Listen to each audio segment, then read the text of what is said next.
Good evening, everybody. Welcome into the Live and Learn podcast. Hope you're doing well. It is Monday, August the 18th. Hope you all had a great weekend. The sports calendar continues to heat up as we get closer to college football, closer to the NFL, which starts in under 3 weeks, which is crazy. It'll be 2 weeks, 2 weeks on Thursday for the NFL. Week 1 with Eagles, Cowboys to kick off the season.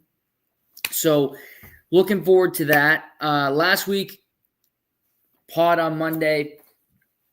The week kind of got away from me. This week, 3 podcasts. We got our show tonight, which is ongoing, live.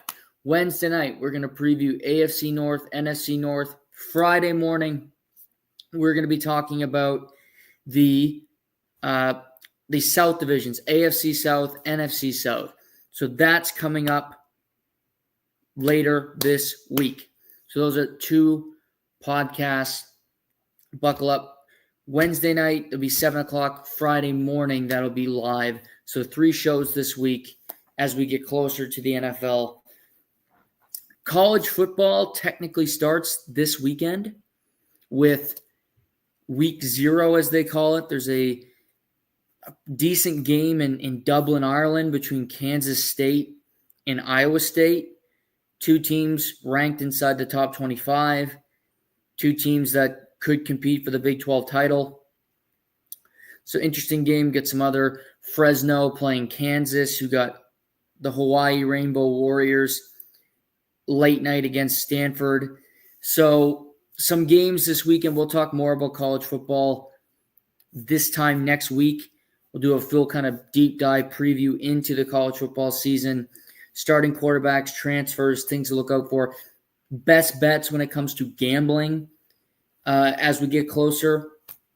Ohio State, Texas playing in week 1, Florida State playing Alabama in week 1.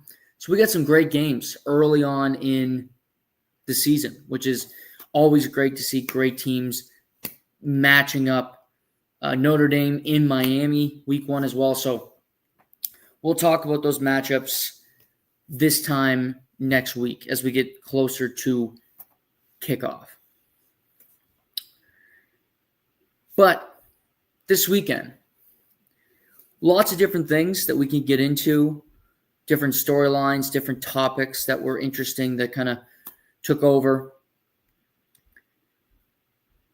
It's it's a quiet storyline, but it's still true, still productive. The Toronto Blue Jays won another series this weekend. They won a series against the Cubs, taking 2 out of 3. They win the series against the Texas Rangers, taking 2 out of 3.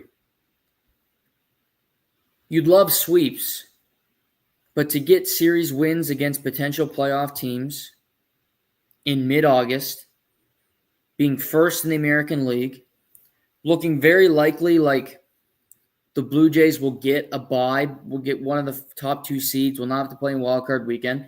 Things could happen, but I don't see a team from the American League West catching them. So the Blue Jays were winning. They were without players. Kirk was out for a while. No George Springer. We haven't seen Shane Bieber yet. And yet, they're in the 70s for wins. They'd be right up there if the Milwaukee Brewers weren't just an amazing ball club that don't lose. And the Jays deserve credit. I mean, they won 14-2 on Saturday. Former Blue Jay Rowdy Tellez was pitching in the 7th inning. It was that much of a rout for the Jays. And now they come into a series, the next couple, in Pittsburgh, in Miami, their next 6 games. Got to think that's 4 or 5 wins. Doesn't necessarily mean it's going to happen, but it should be. That's got to be the expectation when you're playing against teams that aren't going to be in the playoffs, teams that aren't very good. Go out there, take care of business, move on, bigger and better things.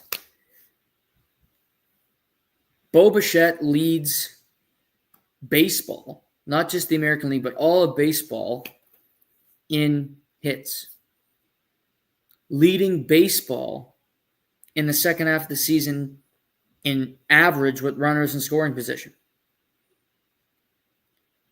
Now in the 4-hole, killing it. Vladdy batting .380 since the All-Star break. Best in baseball. They are firing on all cylinders. They have so much depth at this point, they option Joey Loperfido to Buffalo AAA.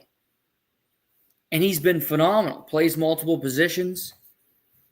Good bat, smart player. And yet they don't have a place for him. Now, I would have sent down Davis Schneider, but I don't control things.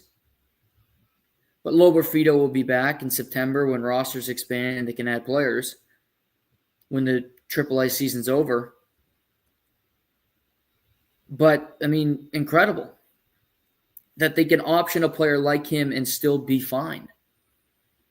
No panic. George Springer out a couple weeks with a concussion. Who cares? We're playing good baseball. We're winning games. Shane Bieber pitched in Buffalo Friday night, went 7 innings. Sounds like he's going to pitch in the Marlins series, likely Friday night.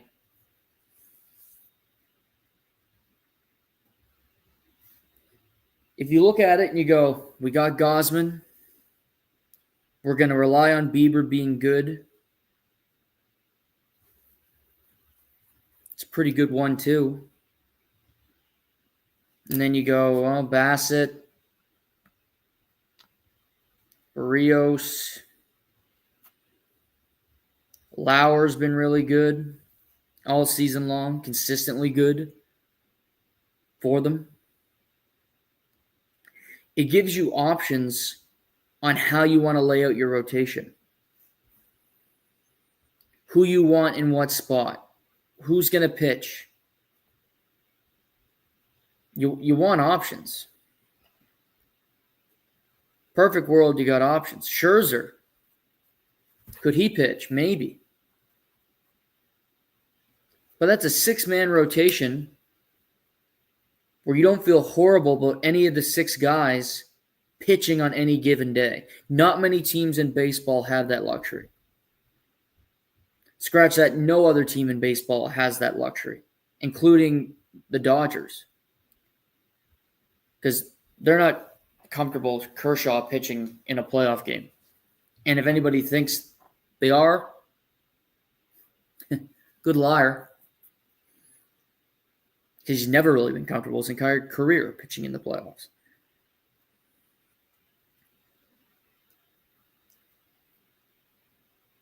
But they got depth. They win games. They get tons of hits. Power when they need it. They didn't have a great day. Barrios didn't have a great game yesterday. He's been lackluster as of late. But that's okay. They can work through him. They're still winning games regardless of his play. Other guys step up. Other guys pitch well. And for tonight, if you're kind of fatigued, Blue Jays, they win a lot.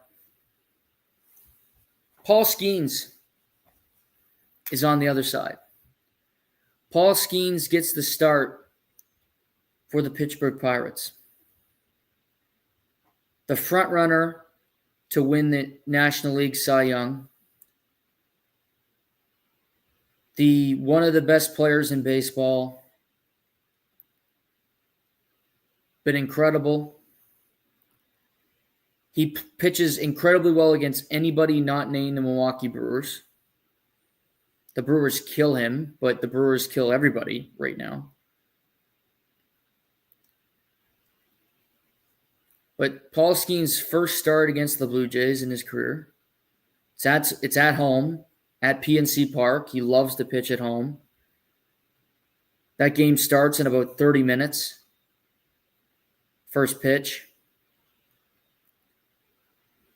That's worth the watch just to see Paul Skeens, just to see what he does. The Pirates aren't worth watching. Paul Skeens is worth watching.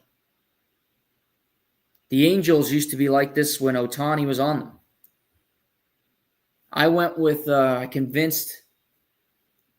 coerced, maybe a better word, my father to go to Boston early to watch a Bruins playoff game that I don't even think he really wanted to go to, but I wanted to go.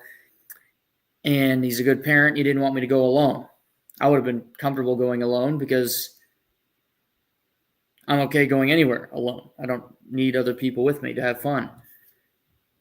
But he was nice and said, I'll come. Drove down and got to see Shohei Ohtani pitch at Fenway Park, my first time there.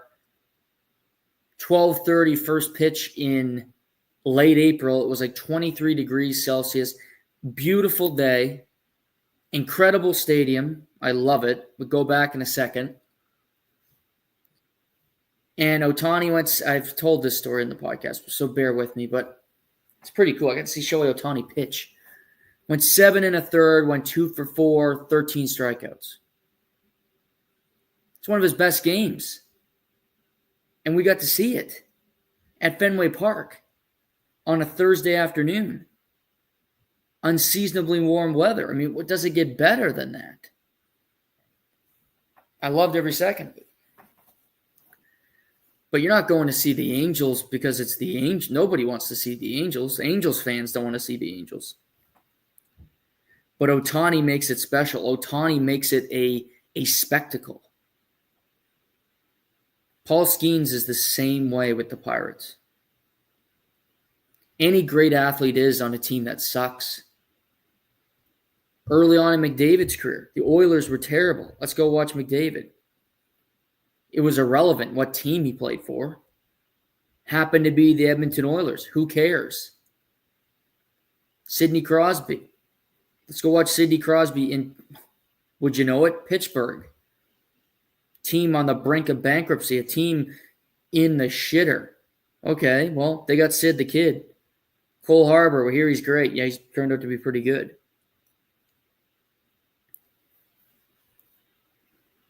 So that's reason enough to tune in. If you don't have an MLB package, you're not watching Paul Skeens that often because, and this is surprising, well, it is baseball, but you don't get to see Paul Skeens pitch that often. Pirates aren't on ESPN. They're not on Apple. And they're not in ESPN or not on Apple because when you're buying rights to these games and you're pitching and picking Sunday Night Baseball, you don't get to know who's pitching that night. If you're like, okay, give us the Pirates, and it turns out it's some guy you've never heard of pitching, who cares? They're 20 games below 500. Why am I watching this on a Sunday night? I'll go to bed. I'll watch Big Brother. I'll watch a rerun of Everybody Loves Raymond. But Paul Skeens puts asses in seats, sells tickets. I think there'll be a lot of Jays fans in Pittsburgh tonight. Probably a good crowd. Fun game.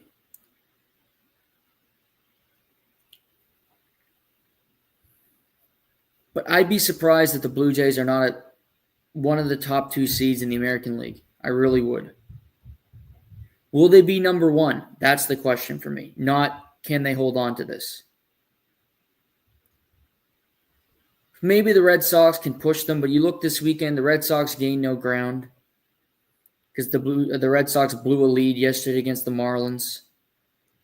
So they gained nothing off of that. Tigers, Jays. Jays have 73 wins. Incredible. 5 up on the Red Sox. No, they're not being caught. 5 games. 5.5 for the Yankees. I just don't see it happening. Tigers, same record, 73 and 53. Houston, 4 back of them both. Houston's not catching them. Neither's Seattle or Texas, whoever it might be. They're not catching. Tigers have better odds to be the number one overall seed in the American League. And I say that because they get to play the American League Central. Play the Twins down the stretch and play the White Sox, who suck. And, play these god-awful teams.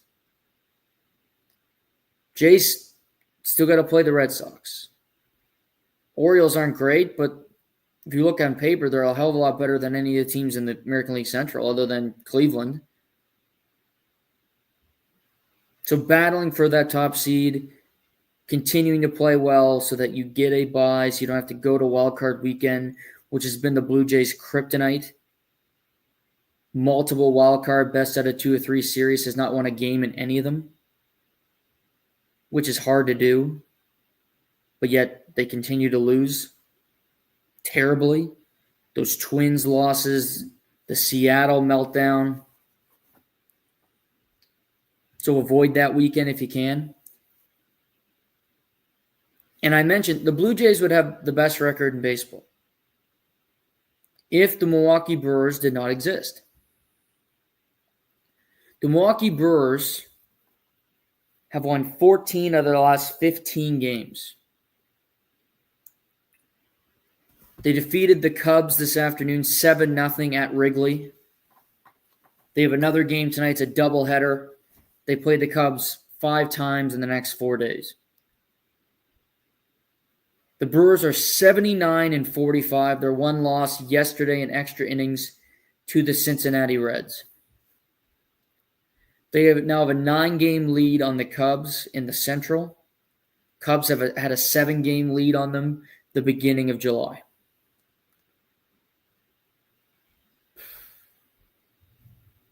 It's incredible that this continues to happen. Nobody thought that a team would get to 100 wins this year. It's hard to imagine Milwaukee won't. With a win tonight, they'll be the first team to 80. And they have been getting great pitching. Freddie Peralta went 6 scoreless this afternoon. Christian Yelich, Sam Frelick, Joey Ortiz, people you've never heard of. You've heard me make this point. But guys step up. They won 7-0 today, and Yelich went 0 for 4 with 3 strikeouts. Bryce Turang, Turbin, 2 hits. Joey Ortiz, 2 hits. Sam Frelick, 2 hits. Andrew Vaughn, 1 for 4, hit by a pitch. And they get good pitching. This is a Brewers team that traded away Josh Hader. A Brewers team that traded away Devin Williams to the Yankees. A Brewers team that spends a whole lot less than the Cubs, who they whooped this afternoon. Spends less than Cincinnati, actually, the Reds. But they built a team. And they play extremely hard. And they win. Do I think they'll win the World Series? No, I don't. Doesn't change the fact that it's a great story. I think the Blue Jays have a far superior chance of winning the World Series than the Milwaukee Brewers do. The Tigers have a better chance of winning the World Series than the Brewers do because the Brewers play in the National League.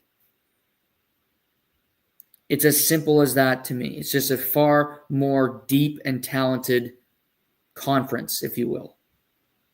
Better teams, better players. I mean, the Dodgers and Padres, the Dodgers swept the Padres this weekend. Impressive fashion. Yesterday afternoon, Mookie Betts hitting the game-winning 8th-inning home run to beat the Padres 5-4. Sweeping them. They play another 3 times this upcoming weekend in San Diego. The Mets, Phillies could find their game. Big competition. Phillies 71-53, Dodgers 71-53, Padres 69-55, the Mets 66-58. Solid ball clubs.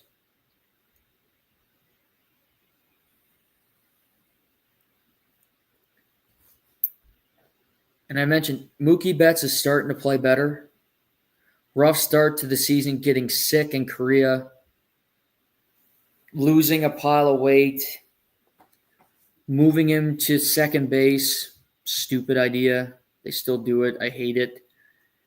Losing Glass now, losing Snell for large parts of the season. Kershaw didn't start pitching till June. Ohtani has been basically an opener relief pitcher the whole season.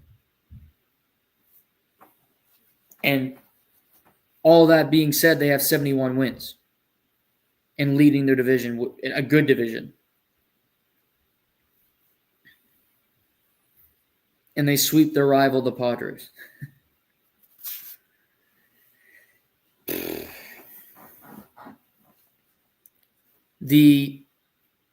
I mentioned Paul Skeens kind of the front runner to win the American League Cy Young, National League Cy Young.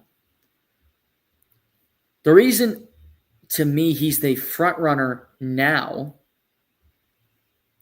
is because Zach Wheeler has a blood clot. Blood clot, a serious issue, ended Chris Bosh's career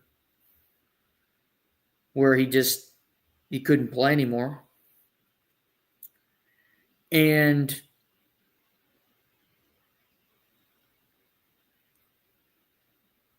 he's one of the best pitchers in baseball. The Phillies have the third best odds to win the World Series behind the Dodgers and Brewers,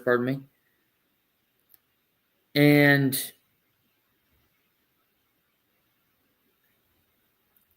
if you look at, I'm just trying to find some futures for you here. Get the World Series awards. Here we go. American League MVP, National League MVP, Ohtani, big favorite. National League Cy Young, Paul Skeens, minus 475. They don't even have Zach Wheeler on the list anymore. Which, Zach Wheeler would be if he was healthy. Zach Wheeler might have got my vote if he was healthy. But blood clot in his right arm. Had to have surgery. 35, but I don't care. 195 strikeouts, 10-5, 2.71 ERA. He's a gamer.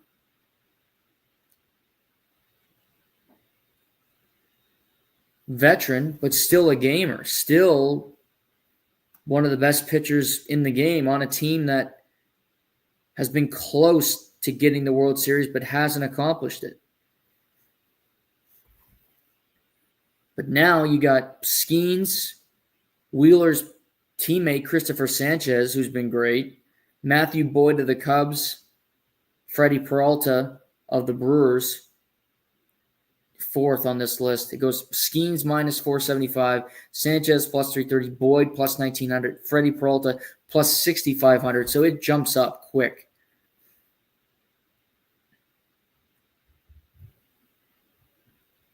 The Phillies need Zach Wheeler. Josh Hader's injured for the Astros. Be nice to have him. Zach Wheeler's a must. Christopher Sanchez is a dog. He's great. But Aaron Nola hasn't been good all season long. Wheeler's Mr. Dependable.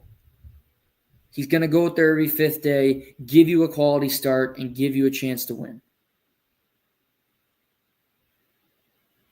Sanchez has done that this year and some. But you want to have that two guys to do it. You can't add anybody. Deadline's over.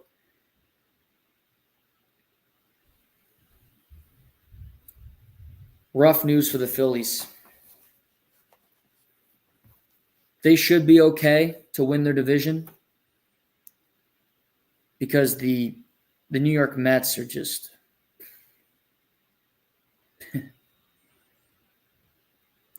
five back, but they're just a mess. I don't trust the Mets. Something new with them, something new with the Yankees every other day. But baseball is fun. It's fun to track. You got Astros, Tigers, big series this week. Starting tonight. Mariners, Phillies, fun series. Brewers, Cubs, mentioned they play another 4 times.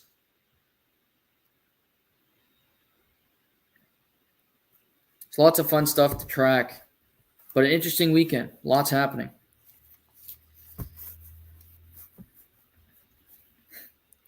There's sports where we go, he's the best, he's dominant, we know it. You can make arguments like that. You can go hockey, McDavid. But it doesn't necessarily equate to winning. Looking at the Oilers and their lack of hardware. Patrick Mahomes, best player in the NFL, but they didn't win the Super Bowl last year. Looking through basketball, some might say Luka, some might say the Greek Freak, not getting close to winning a championship last year. Scottie Scheffler is the best player in golf, and it's not close. Scottie Scheffler won for the 5th time on tour this season, yesterday at the BMW Championship, the second leg of the playoffs. This season, he won 2 majors, winning at the BMW, winning the Byron Nelson, his home course. Came in 3rd last week in Memphis, and now he heads to East Lake, the Tour Championship, which he won last year, with the overall lead in points, the most wins on tour, and every week he's starting off where everybody's looking at him chasing his greatness. Scottie Scheffler entered the day yesterday 4 shots back of Robert McIntyre, who had a great week. Led after the first round, led after the second round, led after the third round by 4 strokes. And he lost by 2 strokes to Scottie Scheffler. He had a rough day, was +3 on the front 9, missed a lot of fairways, was frustrated. But Scottie was also 3 under par. He also made one of the most incredible shots you'll ever see on a chip on 17, a par 3 that he miraculously made for a birdie to really seal the win. And this is while his normal caddy is dealing with a personal family matter and wasn't there all week. Chris Kirk's caddy was with him. Didn't matter. Still win the whole tournament. Still take the prize money. Be number 1 going into East Lake. Take down Robert McIntyre. Crush his dream. He wins all the time. He's the best player in the sport. He had a fun cameo in Happy Gilmore 2. He loves his wife, he loves his son, he loves God, and he wins at golf.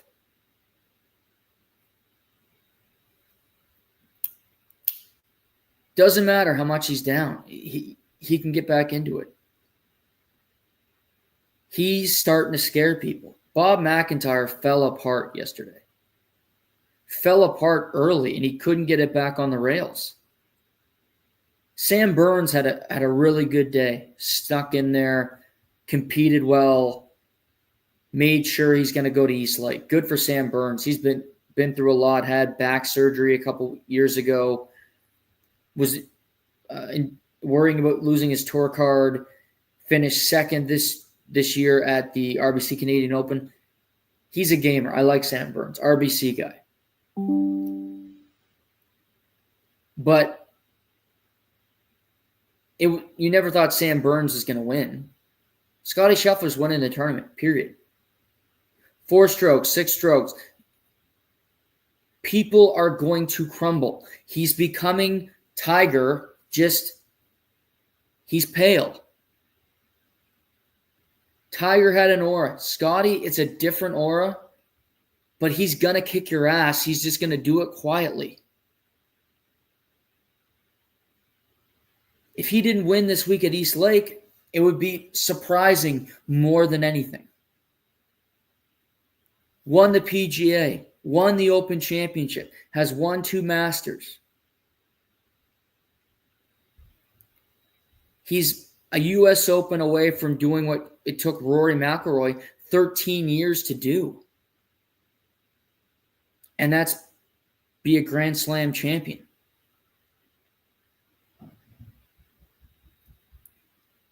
He's incredible because you know he's going to win. And you see guys panic when he's near the leaderboard. And you can't blame them. Bob McIntyre had the best, even in tournaments he's won. You could make an argument. He had his best week. To be the outright leader after 3 rounds in the same event is incredible. And have a 4-stroke lead going into a Sunday, also incredible, and yet it completely evaporated. It went away. Nobody remembers. You remember the loss. Seeing his face in the defeat, sure.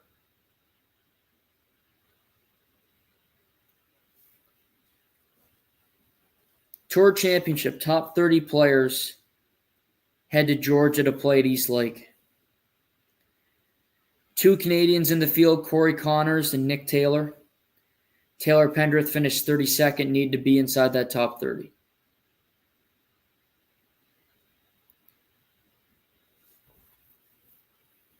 They're looking for new ways to improve this event. They should make it more appealing.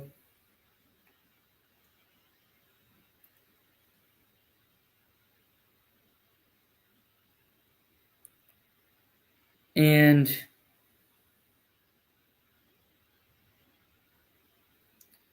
what's interesting this week is it's a contested, it's a straightforward stroke play competition with no positional influence to determine the winner, and it will again this week. Hell of a lot better. Used to be people started with a score, and I hated it because it made it completely unappealing. If you started 30th, the odds of you winning, slim to none. Now for Andrew Novak, who's 30, and Sung Jae Im, and Corey Connors, Keegan Bradley at 26, Brian Harman, you got a shot. Have a really good week. Have a really good week, you win the $15 million.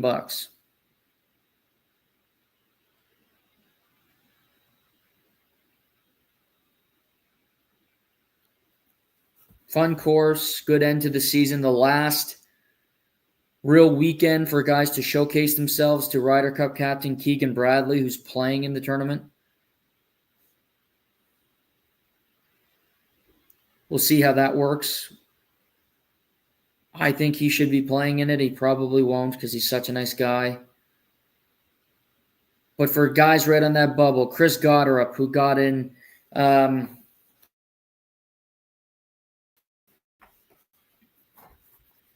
going through the list here. Sam Burns, potentially. Cam Young. Maverick McNeely, who had a great week at the BMW. Patrick Cantlay, hope not. Harris English, absolutely. Keegan has met Gotterup. Andrew Novak. who has had a really good season. Won a couple times on tour this year.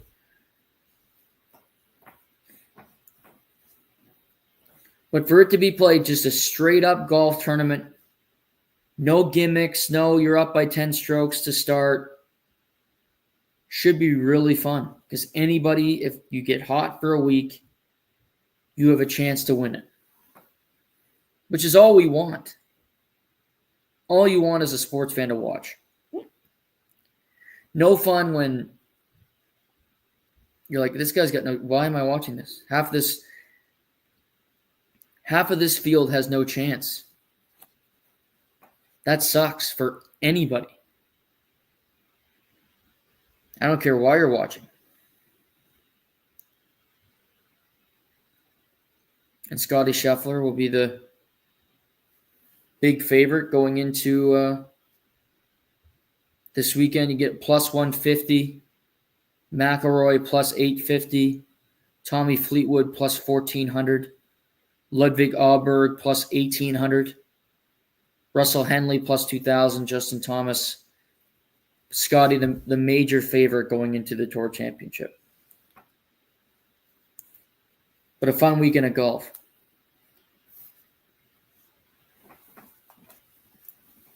This afternoon, we got an end to the Cincinnati Open, which is the last big event, the lead up to the U.S. The U.S. Open starts this upcoming Sunday. It's here before we know it. The men's and women's finals were today. Women's final currently ongoing between Jasmine Paolini and Iga Swiatek, who is the Wimbledon champion. Carlos Alcaraz, Jannik Sinner met this afternoon in the men's final. And it was the first time they had met since the Wimbledon final, which Sinner obviously won. Sinner had won 26 straight matches on hard courts. And Alcaraz won this afternoon 5-love. Sinner then retired from the match because he's dealing with a stomach issue, dealing with an illness. So Alcaraz wins, takes home the Cincinnati title. But you never really got the match that you wanted. Two rivals that don't act like rivals, but the two best players in a sport doing battle.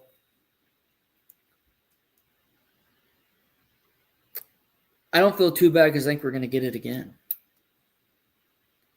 These two guys meeting in the U.S. Open final, good odds. Good odds. But you told me to take Sinner, Alcaraz to meet in the final, or give me the field. I'll take the two. Because they are better than everybody else. Could Ben Shelton go on a run on U.S. soil? Maybe. Could Sasha Zverev? Unlikely. Daniil Medvedev, who's won the U.S. Open before. Unlikely. He's lost in the first round at back-to-back majors. Been a bit of a mess, Daniil Medvedev. I'll take the top two guys. I think we're going to see them again. They played in the final at the French. Was an all-time classic, nearly 6 hours. They played in the final of Wimbledon. Sinner won the match pretty easily in 4 sets. Controlled the match. Alcaraz wins today, but Sinner not at 100%. We'll get it again. Sinner's not going to pull out of the U.S. Open because of an illness, I don't think. He's got the rest of the week to heal up, to get ready, and then win about 6 matches before you can actually play Carlos because they'll be the number 1 and number 2 seeds. Novak Djokovic hasn't played since Wimbledon, since losing to Sinner in the semifinal. Interesting to see his form and how he plays. Unlikely he wins a major again, but he's got the 3rd best odds, and he should, because even at his age, he's the third best tennis player in the world.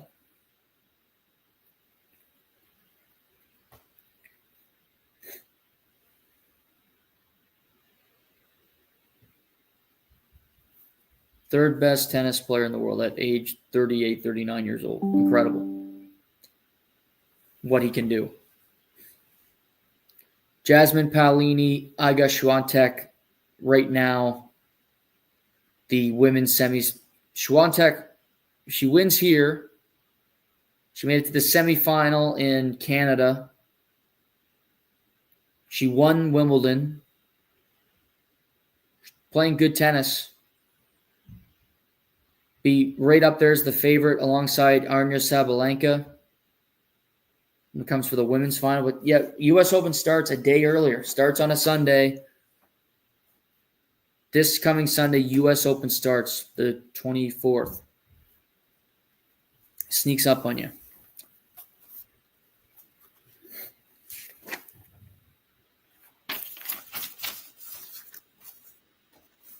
Let's move to football. News today out of Cleveland. Kevin Stefanski, before the Browns preseason finale on Saturday, named Joe Flacco the Cleveland Browns starting quarterback for Week 1. The word for this is predictable.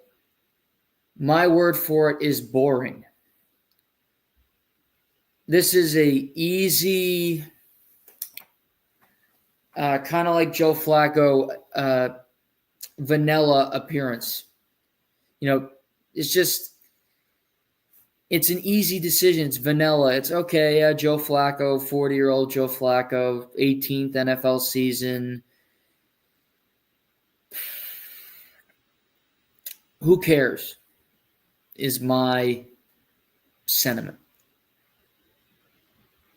Nobody is going to want to watch the Browns because of Joe Flacco.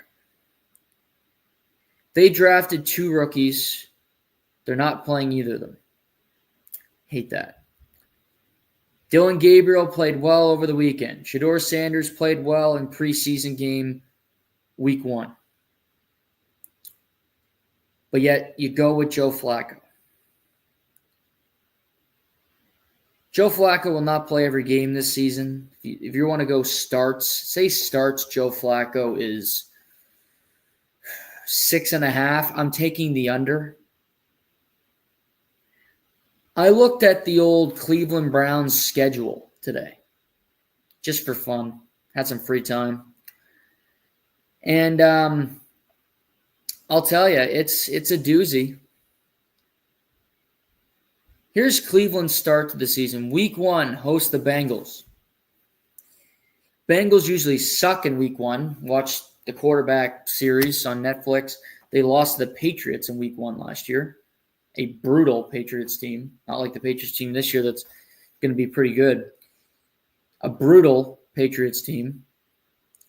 So maybe they come out slow, but still, Bengals, pretty good. Next week at the Ravens. Baltimore. Yeah, Baltimore's pretty good. Last time I checked. Week 3, host the Packers, perennial playoff team. Week 4 at Detroit. Okay. I look at these teams, I go, a lot of these teams are going to be playoff teams. A lot of these teams have better quarterbacks. A lot of these teams are just better. Okay. Week 5, host Minnesota, but it's in London. So not really a home game for Cleveland. And then week 6, back in North America at the Steelers. That's their first 6 games. 3 divisional games, 2 of them on the road, and a game in London.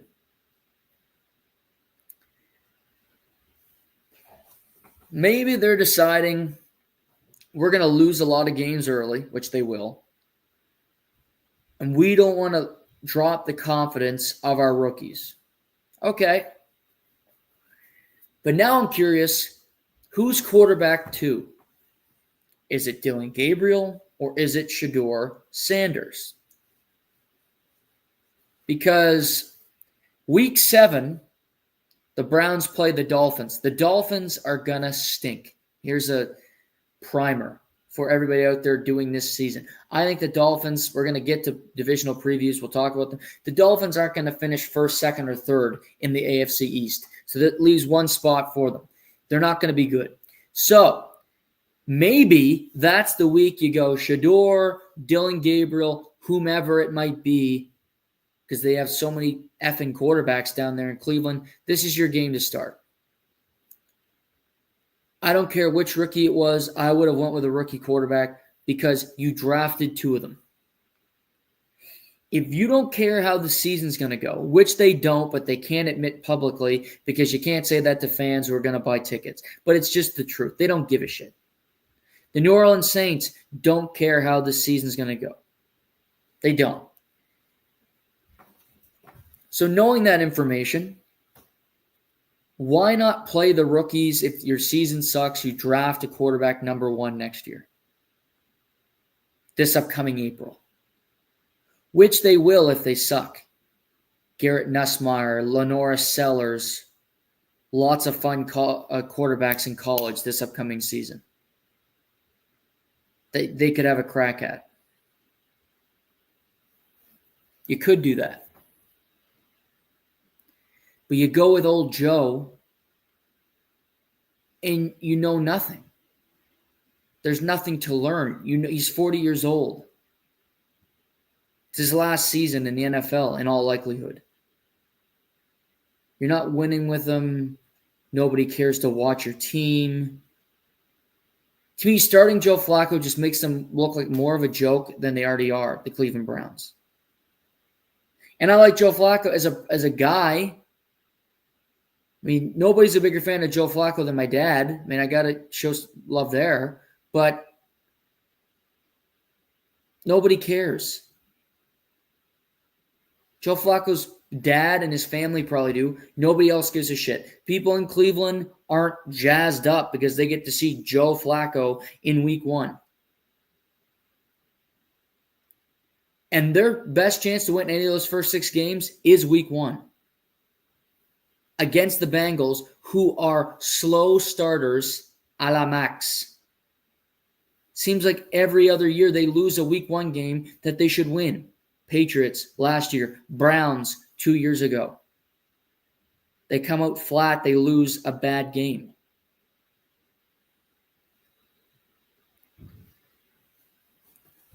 It didn't have to be Shedeur. Start Dylan Gabriel.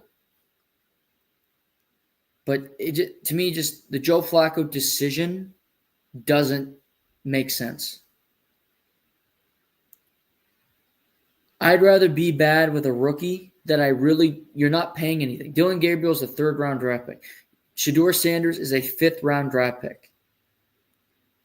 Do you carry 4 quarterbacks going into the season? Do you trade Kenny Pickett before the season starts? They have all of these decisions to make. Do you cut one of the rookies? I think they'd get claimed.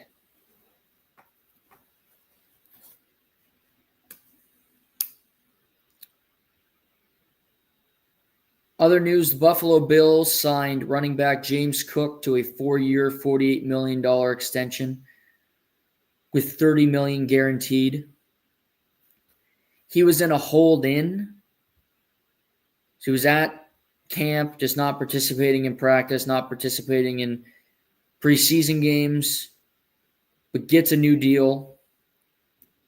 Slightly more money than Kyron Williams, who signed an extension with the Rams just a few weeks ago. Good deal. Buffalo's re-signed a lot of guys this offseason. They got a really good team. They got a really good quarterback. He's just a piece of the puzzle. But I like the Bills. I like the Bills a lot. Caleb Williams looked good last night. I watched preseason football. Bears dominated the Bills, winning 38-0. Caleb Williams played about a quarter and a half. Led a touchdown drive. Looked sharp. His first preseason action under new head coach Ben Johnson. So good on Caleb Williams. Bears are fascinating to see how they look, how it all meshes together.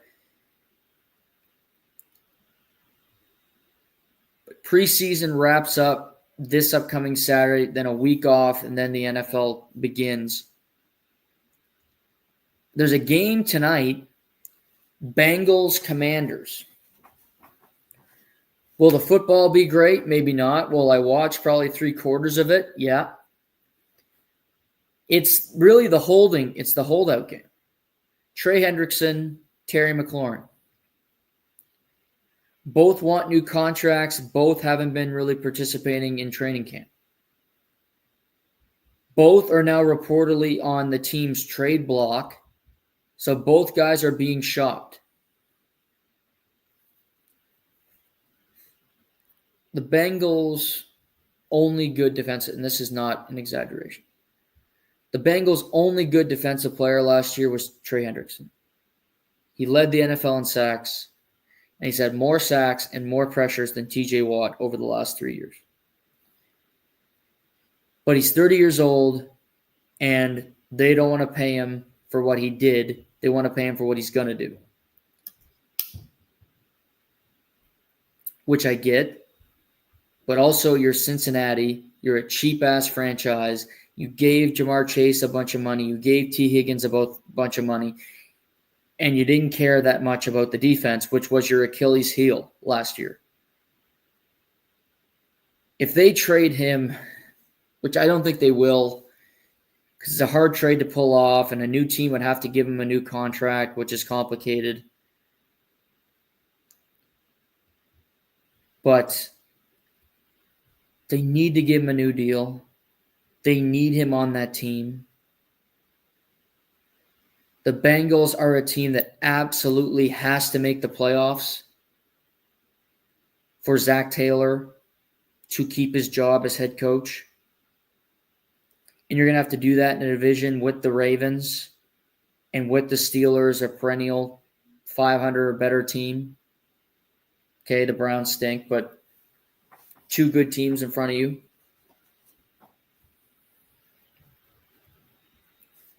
For Washington, Jaden Daniels, rookie contract, second season, made it to the NFC Championship game. Terry McLaurin was your team's best receiver. He's also 30 years old, but he's been a commie. He's been a Washington football Redskin for life. You drafted him at Ohio State. He's been phenomenal. He's been the leader of that team. Been the leader when that team was an absolute shit show.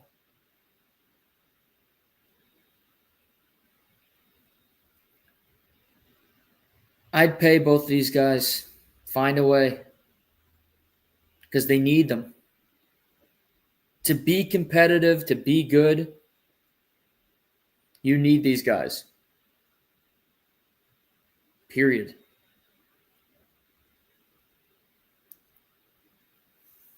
But you got that game tonight, battle of the hold-in teams. Preseason wrapping up this Saturday. No real big quarterback battles elsewhere. Cleveland was the interesting one. You got Matthew Stafford, who returned to practice for the Rams. It was his first practice of training camp today with the Rams. He was dealing with a back issue, so that's good to see him on the practice field because the Rams are absolutely a Super Bowl contender. They gave the Eagles their biggest push last year. I think the Rams are really, really good again. Added to that defense, I like their team. So Matthew Stafford being back at practice, a big deal. A great sign.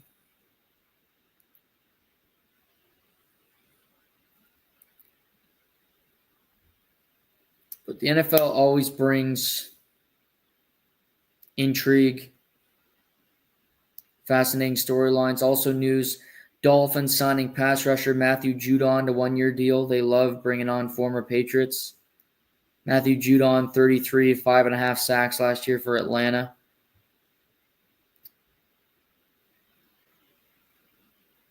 The Dolphins are just going to be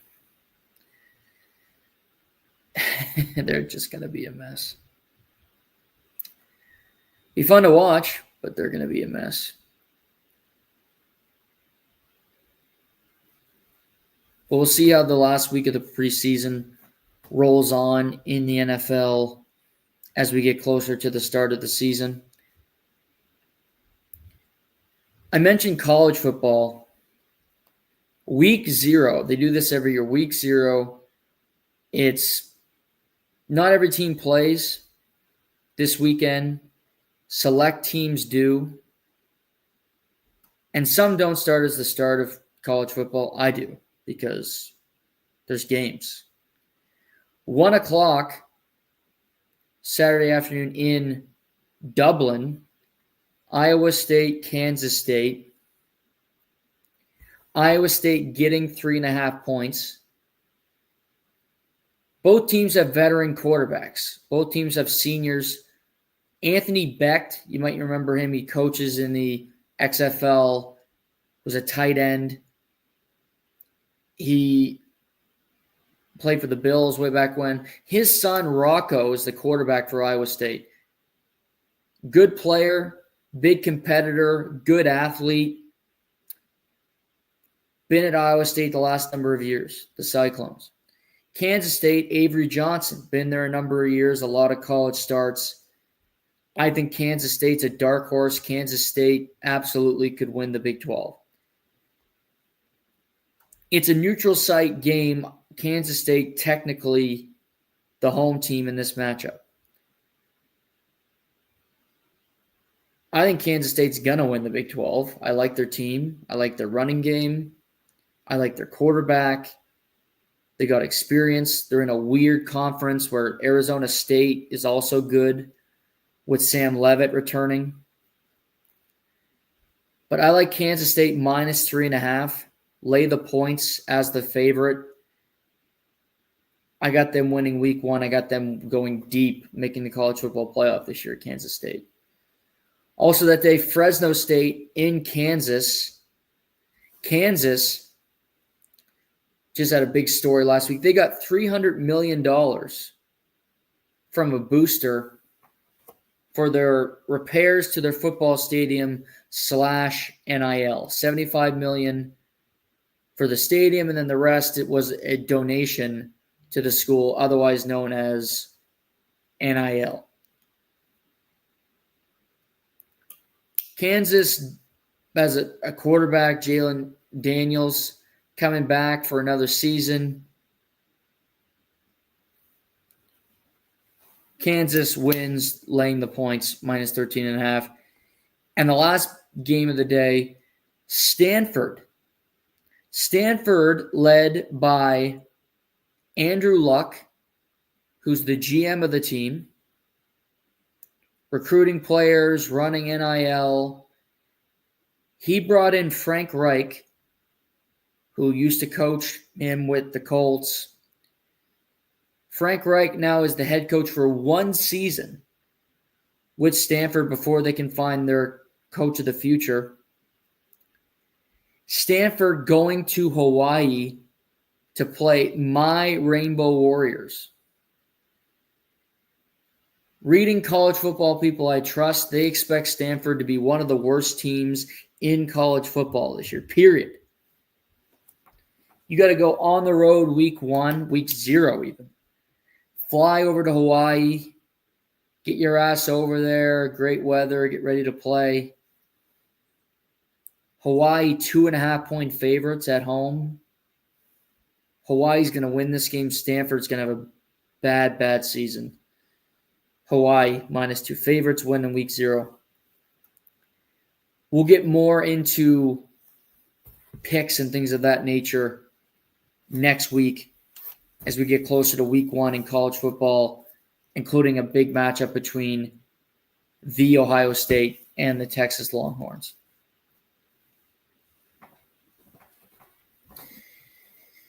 That brings us to mixed martial arts. What a weekend it was in fighting. Saturday night, if you were doing anything other than watching the UFC 319 card in Chicago, Illinois, I feel bad for you because it was a record-setting night. It was one of the most unique nights in UFC history, and it really was the culmination of something that many thought would happen a long, long time ago. Khamzat Chimaev, a.k.a. The Wolf, finally was able to wrap UFC gold around his waist for the first time. He fought champion Dricus du Plessis. Dricus, third title defense, beat Sean Strickland, beat Israel Adesanya, and he gets Chimaev. Chimaev had health issues, dealing with long COVID, dealing with visa issues, not being able to fight in the United States. Basically was fighting once a year.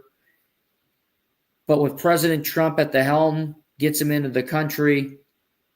Another good thing he's done. You won't hear that anywhere else. But Khamzat Chimaev had one of the most dominant performances, not just in the history of fighting. A 25-minute fight. He controlled Dricus for 23 and a half of those 25 minutes. He landed 510 out of 543 strikes.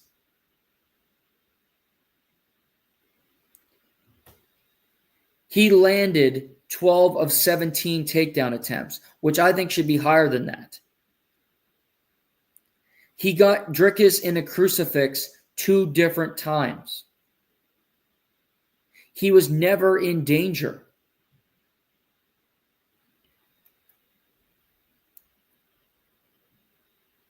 He was the challenger fighting a champion, and it looked the complete opposite way. His wrestling, his grappling on a complete other level. Dricus, a guy I have a ton of respect for. A guy that was undefeated in the UFC prior to this, looked like an average fighter.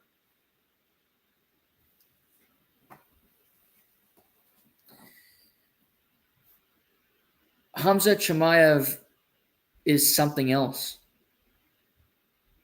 I doubted him because I worried about his cardio. Didn't have cardio issues. Never looked tired. Fought at his pace. I saw people say it was a boring fight. I disagree completely. I was thoroughly entertained at 2 o'clock in the morning because I just kept thinking, holy shit, look what he's doing to Dricus. Not to some guy that just got his contract on the Contender Series. To a fully formed champion. To a guy that's beaten the best of the best at middleweight.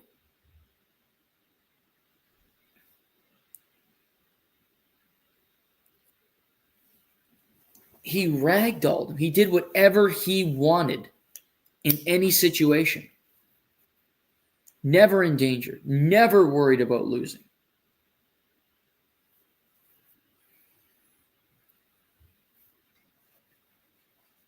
It was incredible. And he's put really the world, the middleweight division, on notice. Who is going to be man enough to beat him? Who can stay on their feet with him long enough to make it compelling? To make it a fight?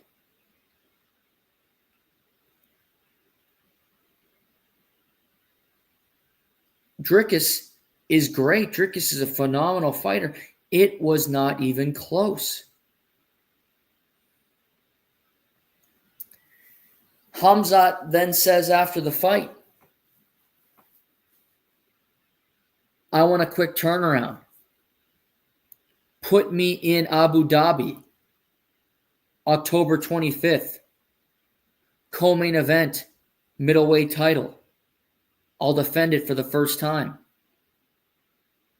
in front of my people. Dana White says, that's interesting. He didn't take any bruises.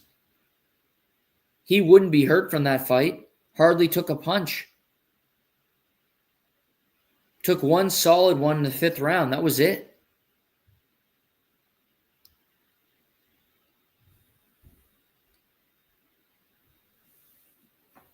Looking ahead. If I'm the UFC, they love having big events over there. They already have Tom Aspinall fighting Ciryl Gane in the main event. They could easily put Alexander Volkov, Jailton Almeida in the co-main event. But I want something else. Put another champion on that card. But the thing is, who is Khamzat going to fight? They're not going to rematch Dricus right away. There's Anthony Fluffy Hernandez, who's awesome. I love Fluffy. He's game. He'll fight anybody. He's a brawler. He's certainly not going to be afraid of Khamzat. He's an option.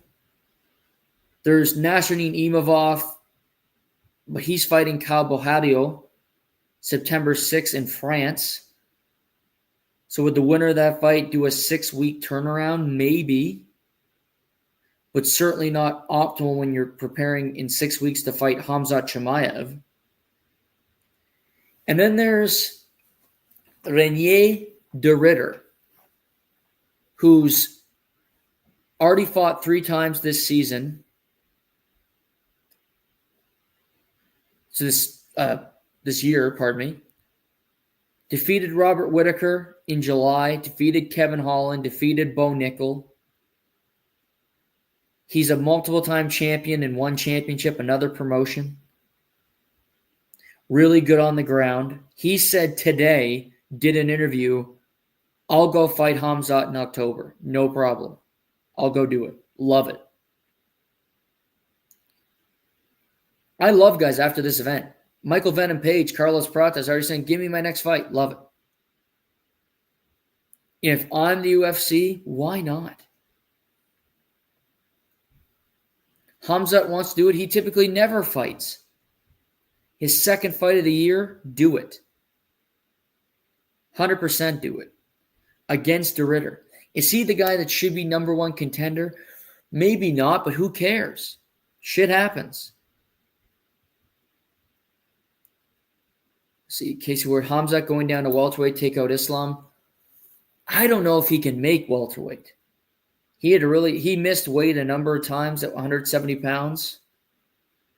They had an event in September of 2022, I believe, September 2022. And he was supposed to fight Nate Diaz on a card at 170, and he missed weight by 8 pounds. And then they had to move the card around. Nate Diaz ended up fighting Tony Ferguson. Khamzat ended up fighting Kevin Holland. So if anything, I think eventually Khamzat will be going up to 205 and fighting guys up there, whether it's Yuri Prohaska or Poatan, if Poatan's still champion at this point. That could happen. So there's options there for sure.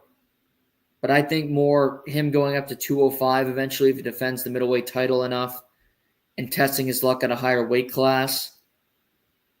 That could be his future. I mean, because he just beat Dricus. Dricus walks around, he says 230, 240 outside. He ragdolled a 230-pound middleweight and moved him around like it was nothing. Incredible. This is what I'll say about Dricus. He never gave up, fought his tail off, easily could have got submitted, didn't. Needs a lot of adjustments, needs to work on his ground game. His coach is in the corner every time, just, we got to win this round. No advice, no nothing. I think his coaches were pretty shit. Give him Jamal Hill at 205, sure. He'd beat Jamal Hill in 45 seconds right now. For Drickus, take some time. Fight sometime next year, probably. Maybe February, March next year. He's not going to get a title shot right away, but he's not far off.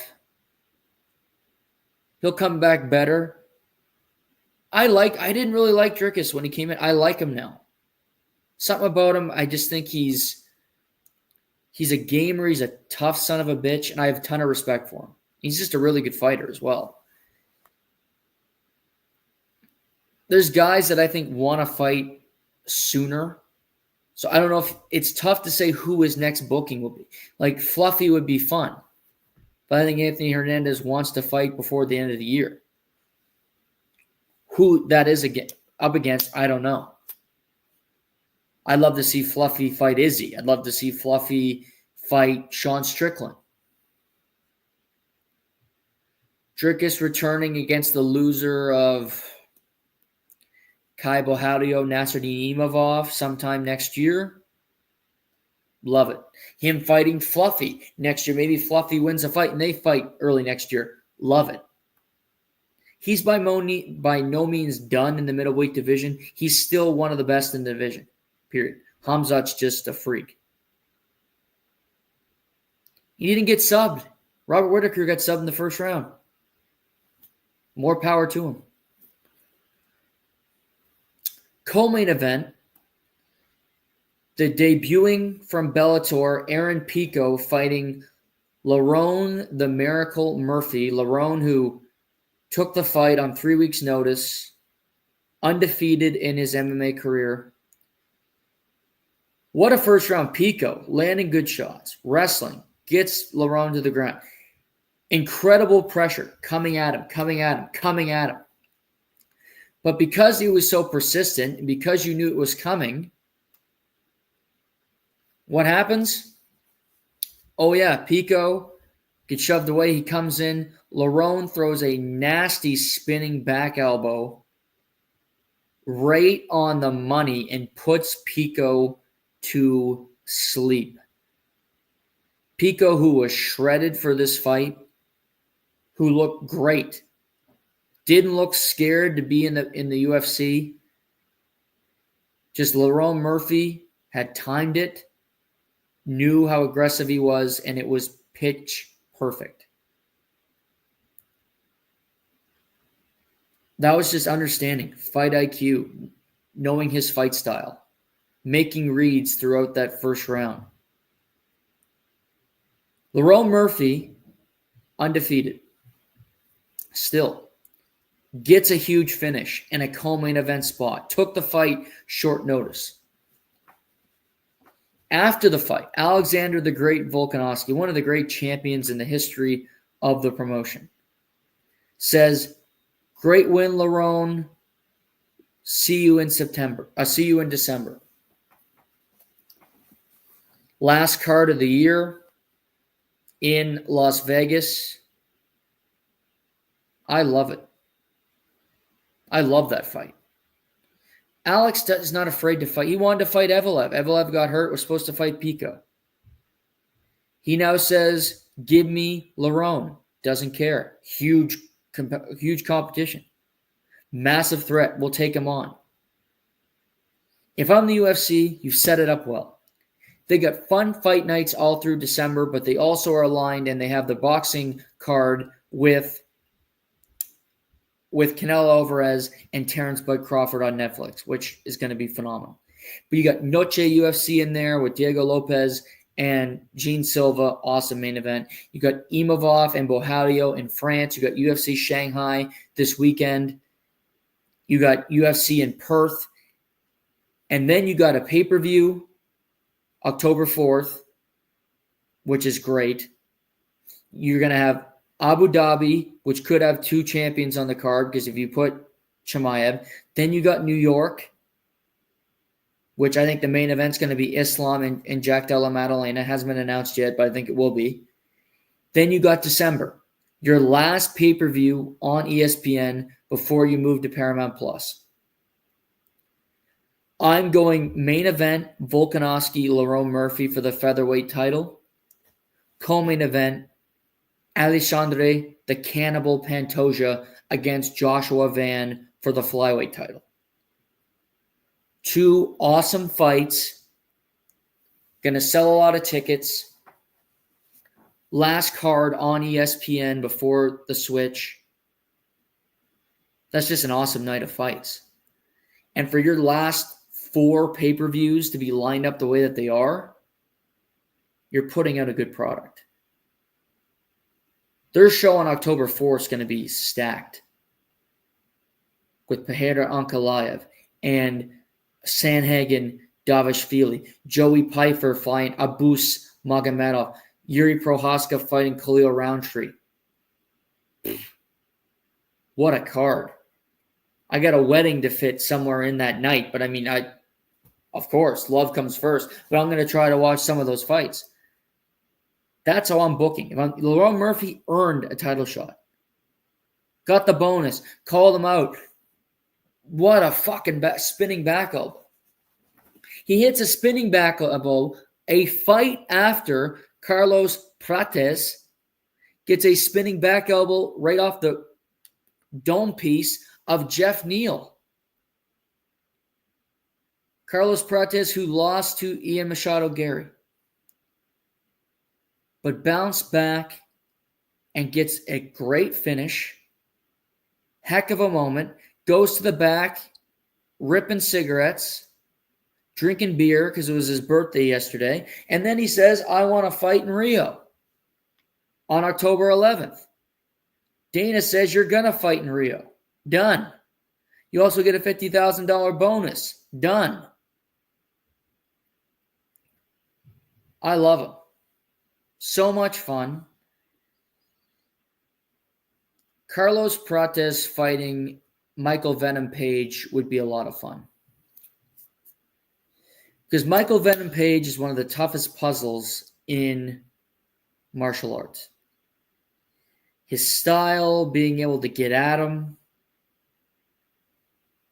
He lost a round to Jared Cannonier in the 4th fight on the main card because he slipped up, made a mistake, and he couldn't get up because Jared's just so much bigger than him.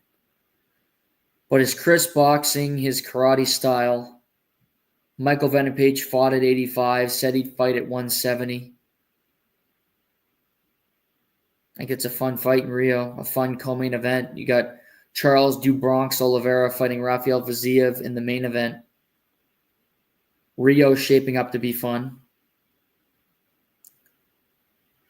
But heck of a win for Carlos Prates. Poor Jeff Neal. Ugh. He was out like a light. Good win for Michael Venom Page. Gets another win under his belt. Beat Ashara Bullet in February. Beats Jared Cannonier, the veteran, here. So he's 2-0 at 185 in the UFC. Sounds like he wants to go back to 170, but he's got options. It's a great thing for him. Rest of the card, Tim Elliott, 2nd round guillotine of Kaya Sakura. What a win for the veteran. 38, still doing his thing. Kaya Sakura now 0-2 in the UFC. I don't think he's done by any means, but he's been submitted twice. Put him in there with a boxer and see what happens. He looks crisp on the feet. But, I mean, he fought Tim Elliott, who nearly beat Demetrius Johnson way back when. And he fought Pantoja, the best flyweight, right up there with Demetrius of all time. Basinkur Suraskayev, Khamzat's good buddy, won on Contender Series. Then, 4 days later, takes a fight and gets a 2nd-round finish. 2 finishes in 4 days. He also says he wants to fight on October 25th. Dana loves this guy. You can tell he loves him already. Mikhail Olasechuk, now of the Fighting Nerds, finishes Gerald Meerschaert the third in the first round. Nasty win for him. Second straight finish. He was also interviewed today, said he's been offered a fight in Rio. Didn't say if he took it or not, but he's been offered a fight right away. That'd be a quick turnaround, less than 2 months. But who knows? A lot of those Brazilian guys want to fight over there. Lupi Godinez, Jessica Andrade, fun war between those two. Lupi getting the win. Jakar Close edges Edson Barbosa. Alexander Hernandez knocks out Chase Hooper, one of the big upsets of the night for me. What a shot. Plus 280 underdog. Good for Alex. And Joseph Morales, Ultimate Fighter, flyweight division, plus 360 underdog, gets the guillotine choke, subs out Alibi Idris. He's back in the UFC. Second stint. This weekend, UFC Shanghai. 4 a.m. prelims, 7 a.m. main card. If you just had a baby, good time to have that shift. Just for nobody in particular, but just I like to help out my friends.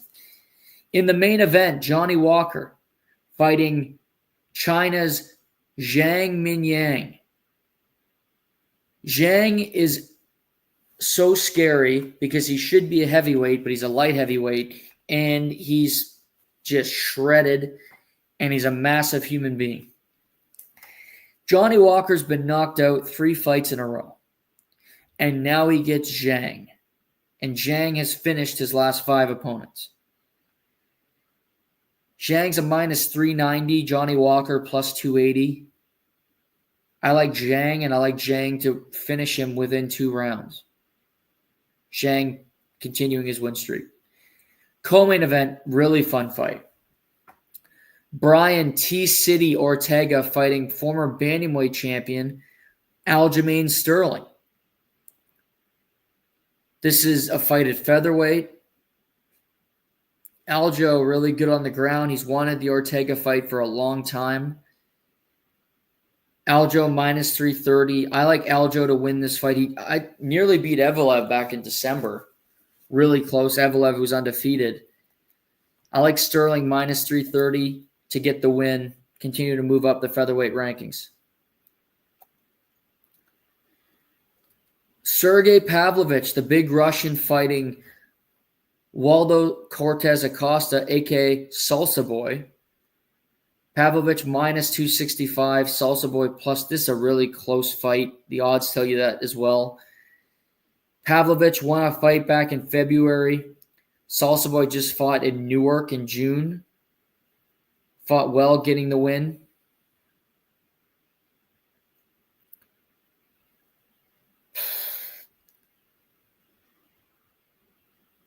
I like Pavlovich. He's tough.